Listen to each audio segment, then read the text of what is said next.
Facebook ni satu benda yang dia ajaib lah. Satu benda yang cukup ajaib. Juga semualah laman-laman perkongsian yang lain. Dahulunya orang tak ada cara untuk sampaikan dia punya pendapat, ataupun dia ada sekatan-sekatan untuk pendapat dia. Sekatan ni macam-macam ada. Ada sekatan agama, ada sekatan budaya, ada sekatan kerajaan. Orang tak boleh kritik kerajaan. Macam-macam sekatan. Ada orang tak boleh kritik tak boleh sebut pasal pihak tertentu. Ada bab yang bab tu mesti tak boleh sampai kat orang lain. Jadi disebabkan sekatan ini, lepas tu Freemason berjaya sebab sekatan-sekatan orang tak cakap pasal dia. Rangkaian dia berfungsi orang tak tahu. Tapi alam Facebook ni, dia satu benda yang tak ada sekatan. Orang boleh cakap tentang apa sahaja, kritik siapa sahaja di atas muka bumi ni, tak ada pengecualian. Dalam Facebook orang boleh maki Tuhan pun. Lepas tu orang cari dia. Tapi yang penting dia boleh cakap apa-apa, tak ada siapa nak halang dia. Dia boleh komplain tentang siapa sahaja. Tak ada birokrasi, tak ada siapa nak halang dia. Kalau di Malaysia kan, Sultan bagi contoh, nak cakap tentang Sultan, benda yang berat orang tak boleh cakap. Sekarang orang buat, saya tengok apa ni, orang buat FAM punya ni, lambang FAM.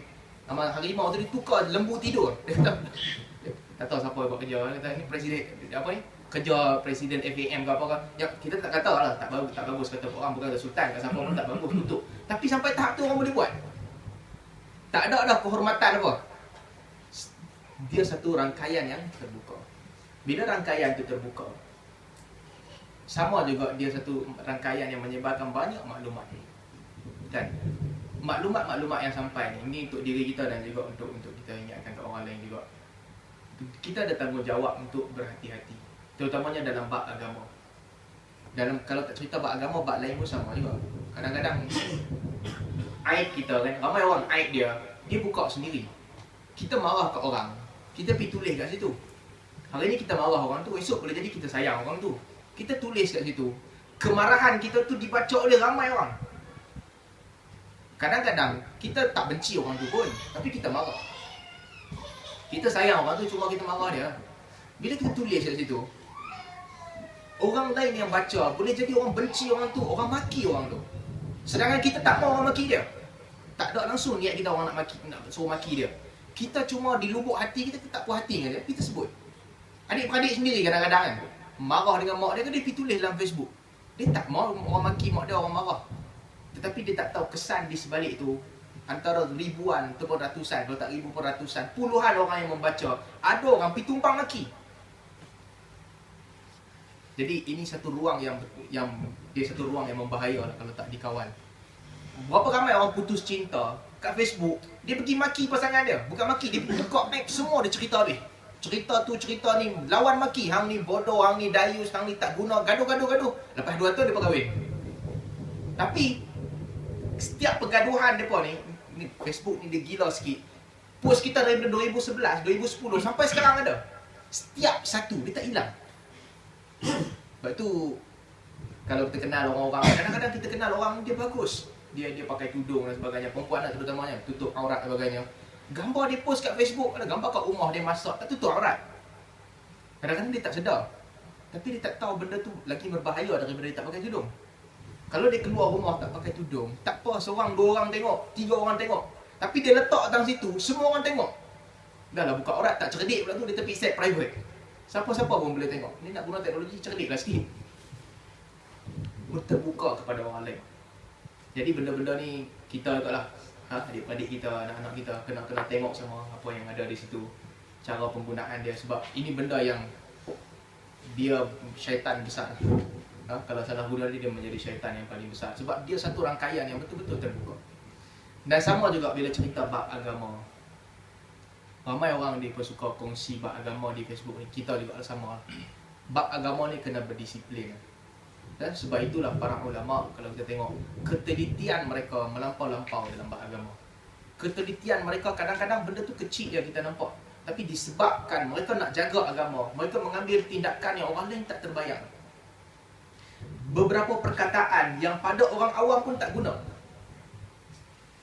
Tapi kerana nak menjaga agama, di sisi para ulama, perkataan-perkataan yang berat digunakan mereka.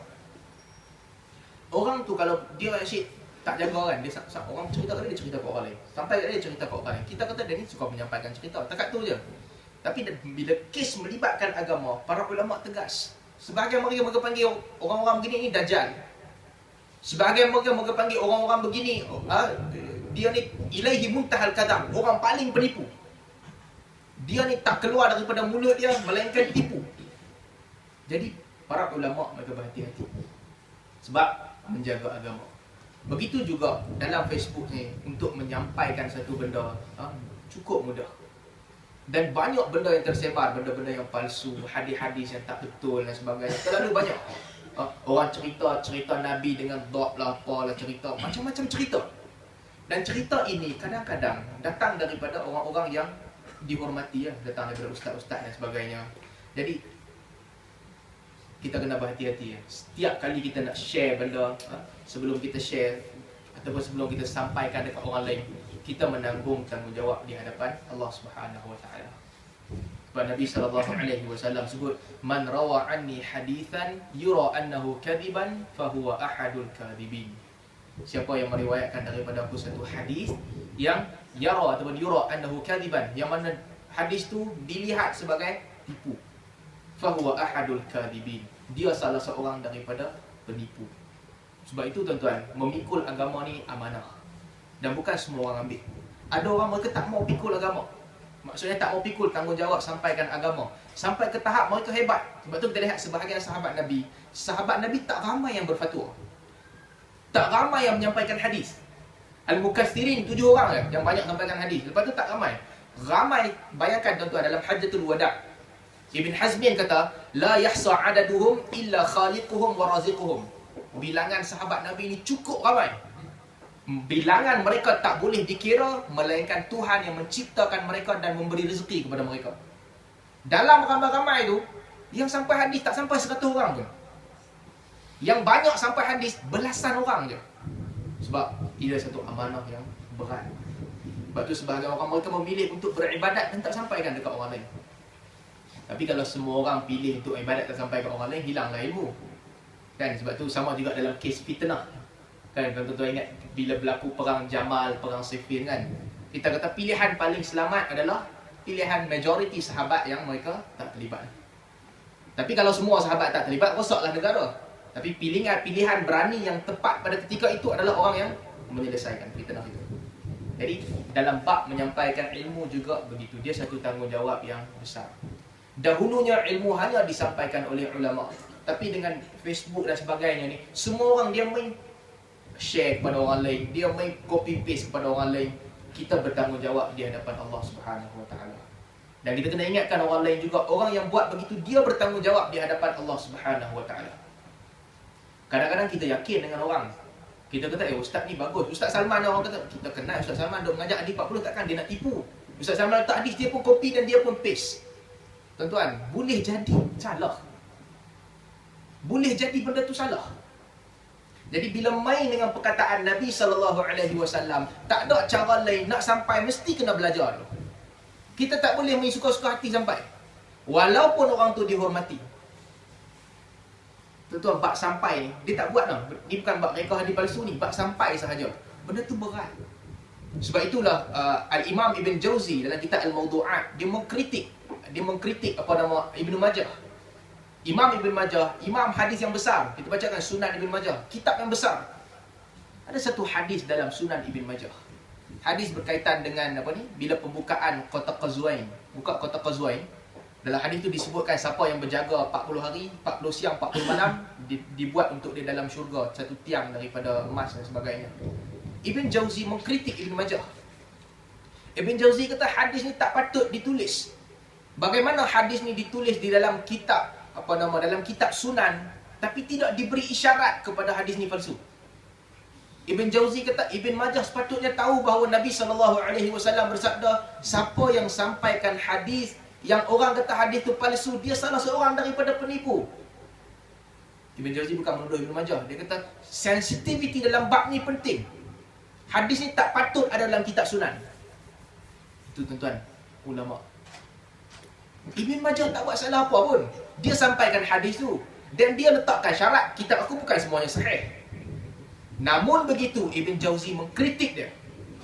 Sebab apa? Sebab dia melihat bahawa benda ni kalau betul-betul sesat, betul-betul palsu, tak ada cara lain, mesti kena bagi tahu. Kadang kita macam kita cerita tadi lah, kadang-kadang ada orang dia nampak orang tu meyakinkan. Siapa-siapa sahaja nampak meyakinkan. Tuan-tuan, meyakinkan apa ni semua bukan syarat orang itu benar dan juga perkataan dia tepat. Itu ramai di kalangan orang-orang yang mereka hebat di dalam fiqh, tapi dalam hadis mereka dikritik. Abu Hanifah sebagai contoh. Abu Hanifah orang yang hebat dalam fiqh, tapi di sisi muhadithin dia menerima kritikan yang tak kurang beratnya. Berat. Juga orang-orang lain, Ibn Abi Layla dan sebagainya, mereka dikritik. Sebab orang itu dikenali, orang itu masyhur. Itu tidak bererti dia selamat daripada kesalahan. Itu perkataan dia tepat. Mi'yar kita mesti betul. Tentu kadang-kadang bila kita, tentu boleh tengok dalam Facebook kan, kadang-kadang ada orang kata, tak boleh, dia ni tak salah, dia ni takkan dia salah, dia ustaz. Takkan dia bagi hadis palsu, dia mudir Darul Hadis, tak patut dia bagi hadis palsu. Tak kira lah dia siapa pun, dia ustaz ke dia apa ke, saya ke siapa sekalipun, manusia ni salah betul tu bukan pilihan kita. Sebab itu saya nak cerita seorang rawi hadis, Yazid bin Abban Ar-Raqashi. Yazid bin Abban Ar-Raqashi adalah dia seorang tabi'in, hidup zaman tabi'in. Orang kata dia dengar daripada Anas bin Malik, dia riwayat daripada Anas bin Malik.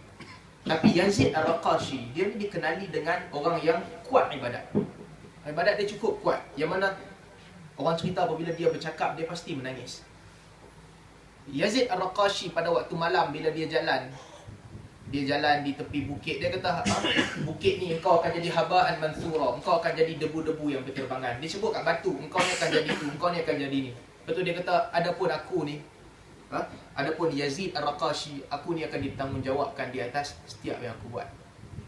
Dia bangun malam, disebutkan dalam kitab-kitab sirah, bila dia bangun malam, kata Yazid, idza nimtu minal lail fastaiqadtu fanimtu thaniyah fala anama Allahu aini. Dia kata, kalau aku tidur waktu malam, lalu aku terjaga, lepas aku jaga tu aku tidur balik lagi sekali, Allah tidak akan menidurkan mata aku. So dia kata apa? Aku tak patut kalau aku jaga, aku tidur balik. Jadi dia orang yang warak, kuat ibadat dia. Dan dia dikenali setiap kali dia bercerita, dia akan menangis. Dia banyak membaca Al-Quran. Disebutkan bahawa berpuluh tahun dia lapar. Orang jumpa dia tiap-tiap hari dalam keadaan puasa. Jadi bila orang jumpa dia puasa. Dia tak buka, dia kerja puasa tiap-tiap hari. Anak dia ceritakan bahawa dia ni bila dia bercakap, dia akan menangis. Dia dikenali lah Qas, seorang pencerita yang kuat menangis.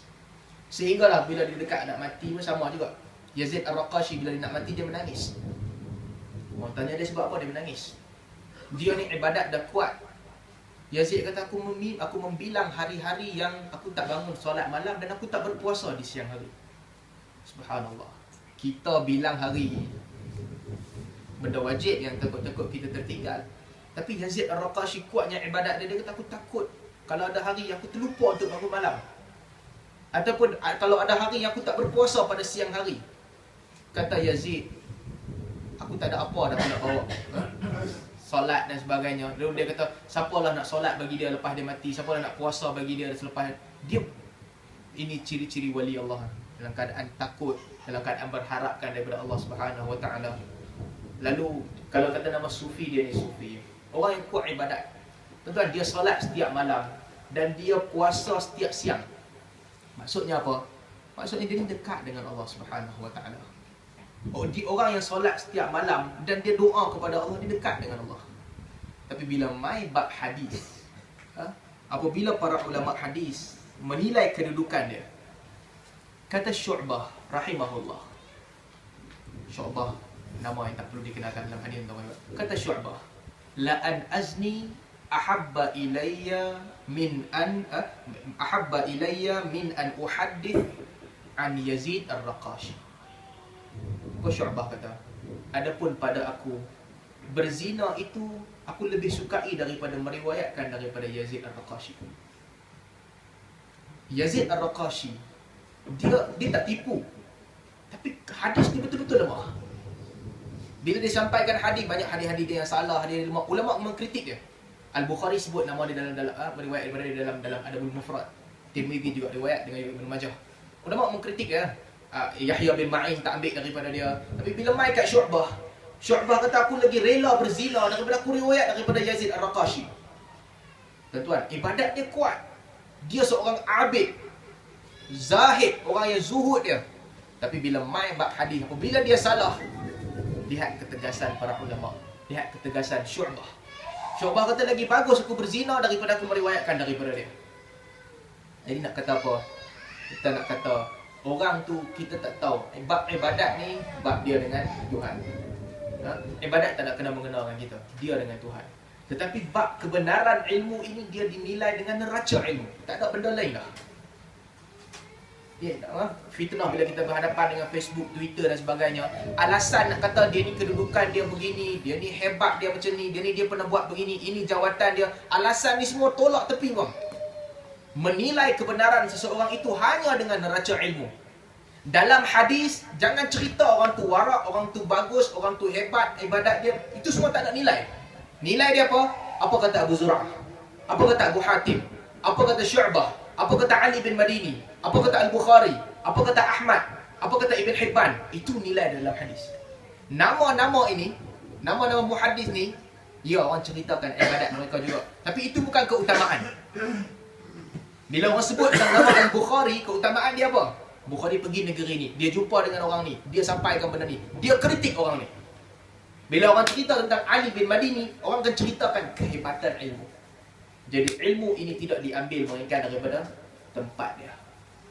Jadi sebab tu dalam bab-bab ni ramai sangat orang bila mereka ceritakan begini, janganlah buka aib dia. Walaupun dia salah, janganlah cerita ke orang sebab dia ni orang bagus, nanti menimbulkan fitnah. Bukan masalah orang bagus ke orang tak bagus. Kita tak ada masalah peribadi dengan siapa-siapa pun. Kalau kita geram kat dia, kita geram sama-sama kita sembang, cakap tu je. Peribadi dia kita tak ada niat nak sentuh langsung. Serban dia besar mana, kita tak ada niat nak cerita. Apa dia buat, bukan, itu tak ada kena-mengena kita. Tetapi bila bab ilmu, seseorang menyampaikan benda yang salah, kita kena nasihatkan orang awam. Satu, kena berhati-hati. Bab-bab attach dalam bab-bab apa ni, forward, bab share ni semua, kena berhati-hati. Tanggungjawab di hadapan Allah. Yang kedua, kalau orang tu dia ni buat salah, kesalahan dia tu mesti dia beritahu. Bab ni si fulan salah. Kalau kesalahan dia tu kerap sangat, orang kena ambil tanggungjawab beritahu si fulan bin si fulan tak boleh dipercayai di dalam hadis. Boleh jadi orang yang kita kata tu dia lagi hebat daripada kita dalam ibadat. Bukan boleh jadi, biasanya boleh berlaku. Itu biasa sangat berlaku.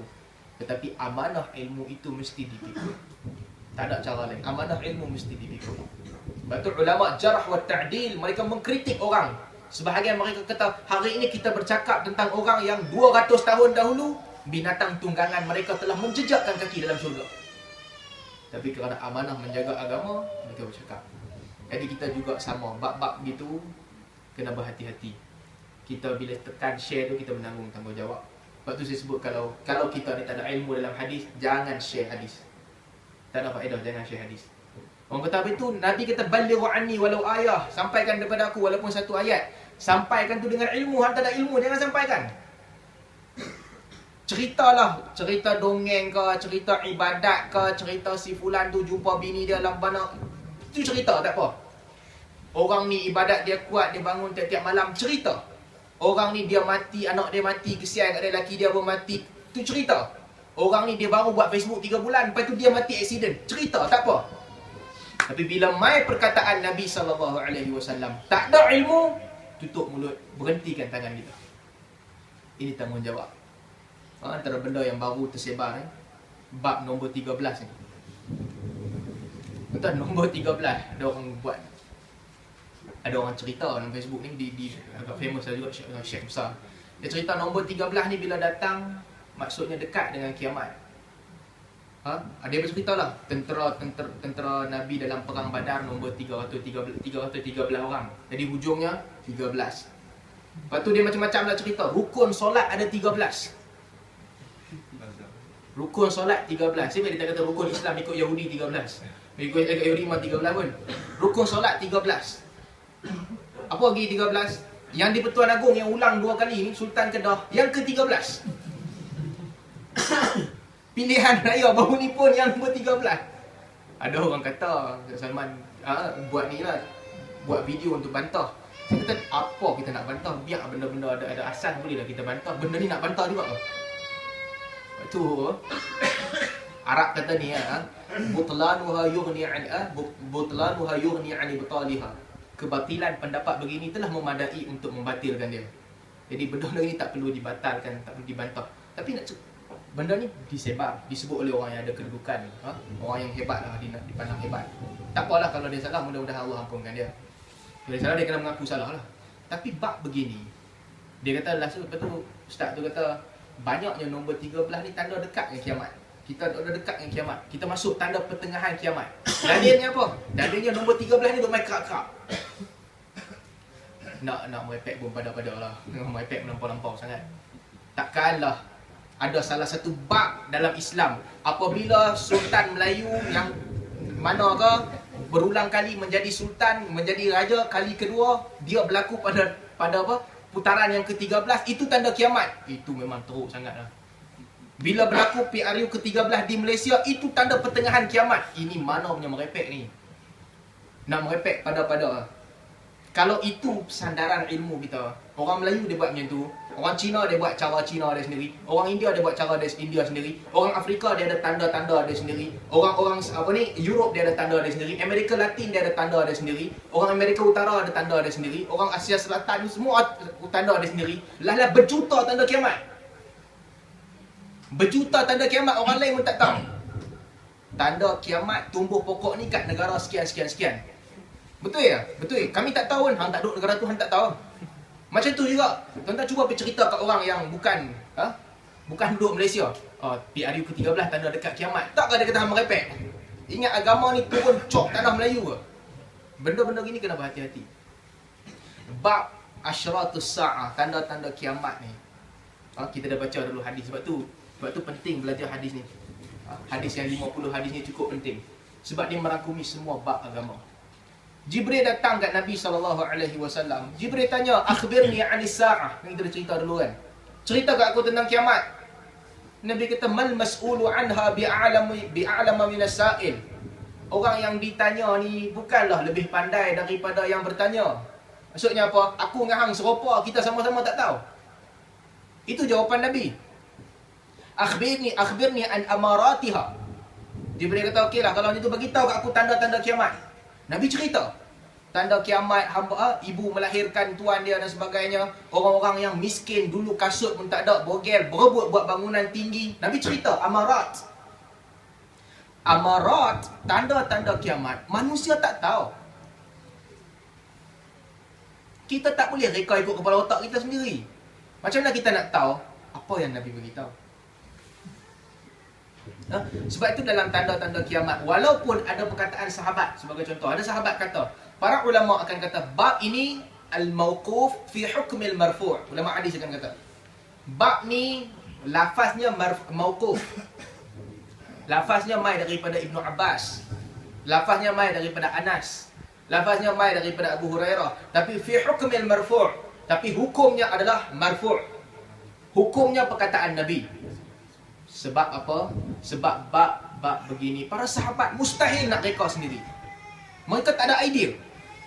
Jadi kalau sahabat cerita, ulama kata automatik itu bukan perkataan dia. Dia dengar daripada Nabi. Bab asyratus sa'ah. Sebab benda gaib ini tidaklah diketahui melainkan Allah Subhanahu wa taala, dan Allah beritahu kat Nabi. Dalam suratul Jin disebutkan, qul in adri aqaribun ma tu'adun am yaj'alu lahu rabbi abada. Nabi kata, aku tak tahu hari kiamat ni dekat ke jauh lagi ke, aku tak tahu. Aku tak tahu benda yang hari kiamat yang dijanjikan kepada kamu ni dekat nak mai dah ke, ataupun Tuhan menjadikan dinding, ataupun Tuhan jadikan dia lama, satu tempoh yang kamu pun tak tahu bila. Nabi kata alimul ghaib. Tuhan, Allah sebut dalam Quran, alimul ghaib, Tuhan yang mengetahui perkara ghaib. Wala yudhiru ala ghaibihi ahadan illa man irtada min rasulin. Dan dia tidak menunjukkan perkara ghaib itu kepada seorang pun, melainkan orang-orang yang diredai di kalangan rasulnya. Bila dia pilih rasul, dia bukan beritahu semua benda ghaib, dia beritahu sikit. Subhanallah. Nak cerita, tingkatan-tingkatan benda ghaib. Satu, alimul ghaib, Allah sahaja yang tahu. Fala yudhiru ala ghaibihi ahadan, Allah tak beritahu kat seorang pun, illa man irtada min rasulin, melainkan rasul-rasul yang Allah pilih. Allah bagi sikit dekat rasul. Dah lah Allah bagi sikit, dah lah Allah bagi tu orang terpilih, Allah tak bagi kat semua. Lepas Allah bagi orang terpilih, yang dibagi tu sikit. Nabi kata, walau kuntu a'lamul ghaib lastakthartu minal khairi wa ma massani min su'. Nabi kata, kalau aku tahu benda ghaib, mesti aku dapat banyak kebaikan dan mudarat tak timpa aku. Ini ghaib maksud dia apa? Apa akan berlaku, apa akan berlaku, Nabi tak tahu. Betul lah, kalau Nabi tahu memang lastakthartu minal khair, banyak kebaikan aku dapat. Wa ma massani su', kejahatan tak timpa kita. Kalau kita tahu aku ikut jalan yang aku accident, aku ikut jalan sebelah. Kalau aku tahu aku melabur kat sini aku akan bankrupt, aku melabur kat tempat lagi satu. Kalau aku tahu tanah ni lagi 4 tahun harga akan naik, aku beli tanah tu sekarang. Kalau tahu benda gaib, memang tak ada masalah. Nabi kata aku tak tahu benda gaib. Itu Nabi SAW. Kita tiba-tiba datang merepek dengan tanda-tanda kiamat yang tak nak kena mengena, nombor 13, ini semua khurafat yang tak tentu halal. Mana datang benda-benda begini? Cina kot ada kot benda ni. Cina nombor 4 dia tak suka kan. Nombor 4, nombor sial pada dia. 13. Tapi dia tak suka nombor 4, ada juga orang pergi ikut, ramai juga orang ikut. Saya tadi saja baca-baca tengok. Antara yang apa, yang cuba tak tahulah sikit sebanyak ikut ni, Nokia yang telefon tak ada siri 4. Dia 3 tu dia nombor-nombor lain, nombor 4 tak ada langsung. Tu ada beberapa benda yang kan kat bangunan nombor 4 dia sikit. Lagi tingkat 3 tu pergi naik tingkat 5. 3A ataupun 3A. Ataupun dia start negatif 1 lepas tu dia pergi 3, 5. Dia tak ada nombor 4. Dia nak bagi hilang terus daripada kamus hidup dia. Sebab apa? Oh, ada 4 ni masalah. Ada 4 ni hidup kita tak aman. Takut macam tu. Isi 4. Isi 4. Ha? Isi 4. Apa? Isteri 4. Oh, Samsung bagus lah. Samsung, Apple ni semua tak ada khurafat lah. Dia bubuh 1 sampai 10. Khurafat ni semua zaman dulu punya. Sudah hilang. Yahudi pula. Saya dengar Yahudi dia nombor 13. Kata sahabat saya post tadi dengan Facebook. Yahudi dia nombor 13. Ada beberapa perkiraan dia. Benda-benda begini, main dengan nombor-nombor ni. Orang Islam tak ada benda ni. Islam datang memerangi khurafat. Tak ada lah baik ke tak baik ke tak ada. Melainkan apa yang disebut dalam Quran, apa yang disebut dalam sunnah. Jadi benda-benda begini kena berhati-hati. Jangan post dan kena ingatkan orang bahawa dia benda yang bercanggah dengan agama. Tak ada asal-usul di dalam agama. Dia bukan pasal kita kata kita kesian lah kat dia. Kita jaga benda-benda aib dia jangan dibuka. Tak. Aib peribadi dia betul. Kita juga harap aib peribadi kita tak dibuka. Semua orang macam tu. Allahumma astur uyubi wa amin rawati. Ya Allah, tutuplah. Allahumma astur aurati. Ya Allah, tutuplah kemaluan kita dan juga wa amin rawati. Selamatkanlah kita daripada ketakutan. Kita minta doa tu untuk kita dan juga orang lain. Semua orang. Mudah-mudahan Allah tutup. Kita juga tutup aib orang. Kita nampak aib fizikal orang, aib peribadi orang, kita tutup. Kita harap mudah-mudahan Allah tutup juga aib kita. Tapi bila mai bab ilmu, merepek dalam ilmu, ini bukan bab peribadi lagi. Ini bab melibatkan agama. Kita juga kalau buat begitu kesalahan kita, sampaikan hadis palsu, mudah-mudahan orang sampaikan kepada orang lain. Ketika kita masih hidup ataupun selepas kita dah mati. Tentang video sekarang ni kat Facebook, orang semua tengok, tersebar. Orang baca, orang tengok, oh Ustaz Salman hadis ni palsu.